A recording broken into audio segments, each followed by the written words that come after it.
ఏలూరు పోలీసుల ధర్మాస్త్రం, హత్యలు, అత్యాచారాలు, యాసిడ్ దాడులు, సైనైడ్ ప్రయోగం వంటి తీవ్ర నేరాల్లో విచారణ లోపాల వల్ల నిందితులు తప్పించుకుంటున్న ఉదంతాలెన్నో. నేరాన్ని నిరూపించేలా పోలీసులు సరైన సాక్ష్యాధారాలను కోర్టుకు సమర్పించకపోవడం, నేరస్థానంలో సేకరించిన ఆధారాలను భద్రపరచకపోవడం, వాటిని కోర్టుకు అందించకపోవడం, సాక్షులను కోర్టులో ప్రవేశపెట్టకపోవడం వంటి కారణాలతో శిక్షలు పట్టడం లేదు. ఇలాంటి కేసుల్లో నేరగాళ్లకు ఖచ్చితంగా శిక్షలు పడేలా కృత్రిమ మీద సాయంతో పక్కగా వ్యవహరిస్తున్నారు ఏలూరు జిల్లా పోలీసులు అన్నటువంటి వార్తని హైలైట్ చేశారు. అమిత్ షాతో పవన్ కళ్యాణ్ భేటీ, అన్ని రాష్ట్ర అంశాలపై విస్తృతంగా చర్చించినట్టు వెల్లడి. కేంద్ర హోంమంత్రి అమిత్ షాతో ఏపీ ఉప ముఖ్యమంత్రి పవన్ కళ్యాణ్ భేటీ అయ్యారు. బుధవారం సాయంత్రం ఇక్కడ కృష్ణమేనన్ మార్గంలోని హోంమంత్రి అధికారి నివాసంలో ఈ సమావేశం జరిగింది. తమ మధ్య అర్థవంతమైన సమావేశం జరిగినట్టు పవన్ కళ్యాణ్ ఎక్స్లో పేర్కొన్నారు.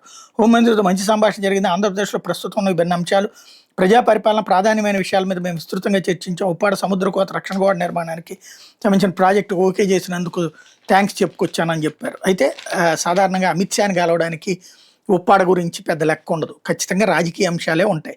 అదేంటి అన్నదైతే బయట పెట్టలేదు. లేకపోతే న్యాయ వ్యవస్థతో